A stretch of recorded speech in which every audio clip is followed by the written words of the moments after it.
Hallelujah. प्रभु यीशु मसीह के मधुर नाम में आप सभी को प्रेमी सलाम। जय यीशु मानव सेवा में आप सबका हार्दिक स्वागत है।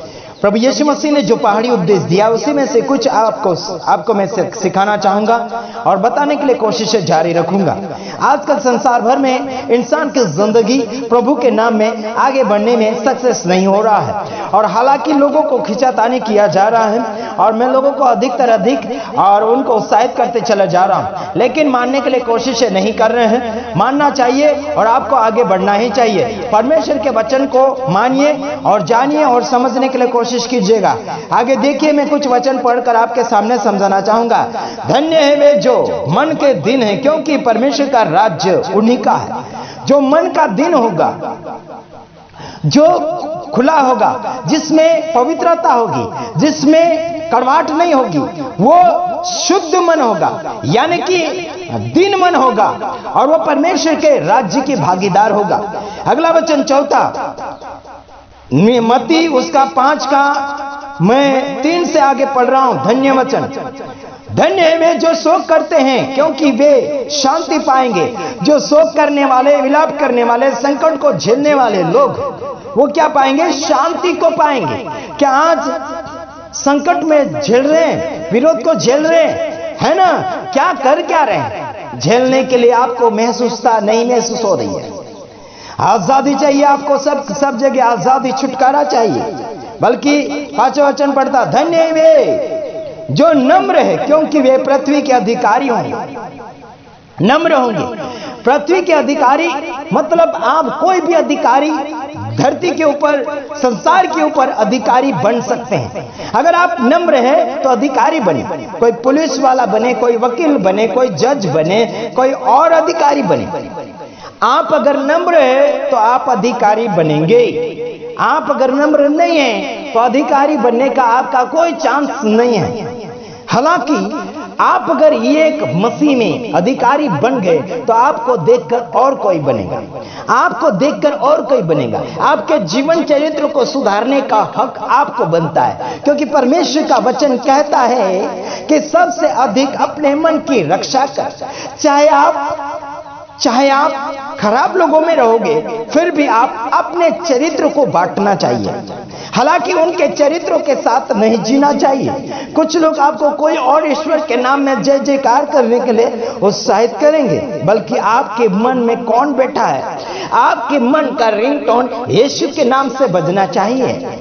हालांकि कई बार लोग हमें बोलते हैं जय श्री राम, जय राम, जय हनुमान बोलते हैं। हालांकि मैं जय श्री उनको कहता हूं, क्योंकि जो मेरे मन में बैठा है उसी को मैं सामने पेश करूंगा। समझ में आ रहा है मेरे भाइयों बहनों?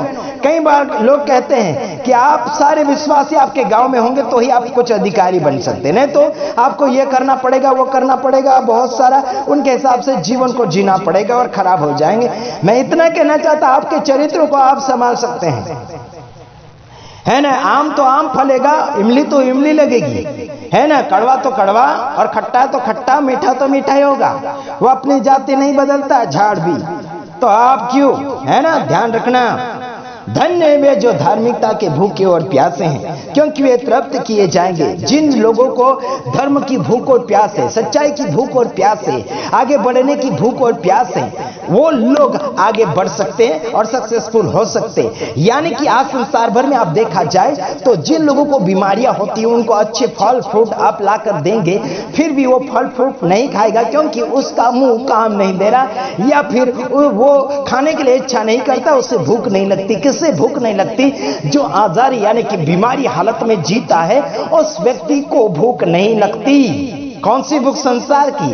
और आत्मिक रीति से भी अगर वो बीमार है, या फिर आलस है, या फिर वो क्या बोलना चाहिए, कोमा में चला गया हो, या फिर आलसू है, तो उसे आत्मिक भूख भी नहीं लगेगी। हालांकि कितना भी उसे सिखाओ, वो वैसे की वैसे सुअर के जैसा होता चला जाएगा। धन्य है वे जो दयावंत है, क्योंकि उन पर दया की जाएगी। 7वां वचन मैंने पढ़ा। 8वां वचन, धन्य है वे जिनके मन शुद्ध है, क्योंकि वे परमेश्वर को देखेंगे। जिनका मन शुद्ध है वो परमेश्वर को देखेगा। किसको देखना चाहते हैं आप? परमेश्वर को देखना चाहते हैं या किसी और को? आजकल लोग संसार को, धन को ज्यादा देखना चाहते हैं, हालांकि परमेश्वर को देखने के लिए कोशिश नहीं करेंगे। अरे तुम मन फिराओ, क्योंकि स्वर्ग का राज्य निकट आ चुका है। क्या फिराए? मन फिराओ, क्योंकि स्वर्ग का राज्य निकट आ चुका। किधर आ चुका? निकट यानी पास में आ चुका है। क्या करोगे? पास में आ चुका स्वर्ग का राज्य। 9वां वचन, धन्य वे जो मेल मिलाप कराने वाले, क्योंकि वे परमेश्वर के पुत्र कहलाएंगे। क्या कभी मेल मिलाप कराने के लिए कोशिश की? किसी को परमेश्वर के साथ या किसी व्यक्ति के साथ मिलाने के लिए कोशिश की? कोई झगड़ा हो गया, क्या हो गया, उनको मिलाने के लिए कोशिश की? उनका समझौता करने के लिए कोशिश की? नहीं की। आज मैं तुम्हें कहना चाहता हूं इतना, क्या संसार भर में लोग परमेश्वर से बिछड़े हुए हैं, उनको मिलाने के लिए कोशिश किया जाना चाहिए, उनको परमेश्वर के पास लाने के लिए कोशिश किया जाना चाहिए। अगर कोई कर रहा है तो उसका विरोध भी हो रहा है। अगर कोई परमेश्वर के पास लोगों को लेकर आ रहा है तो उनका विरोध भी हो रहा है।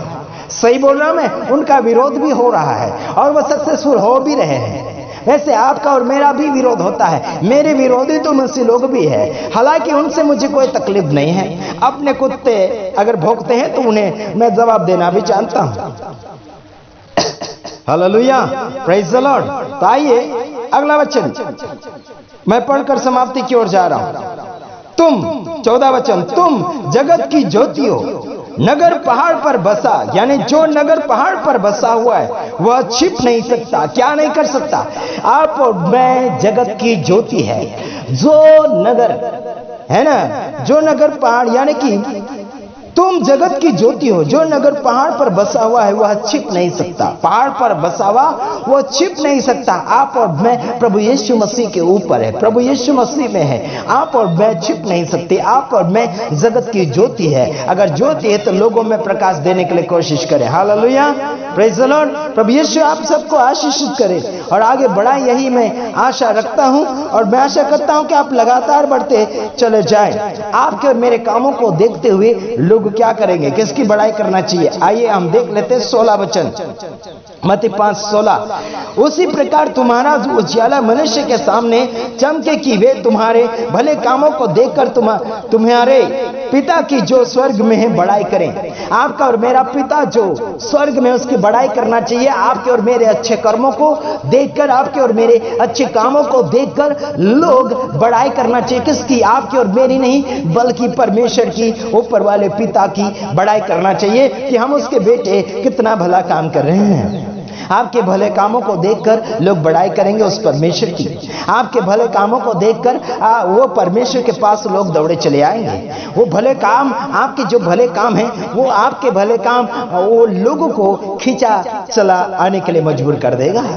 और वो आ गए तो आपको भला परमेश्वर उनके विषय में बताने की आवश्यकता है।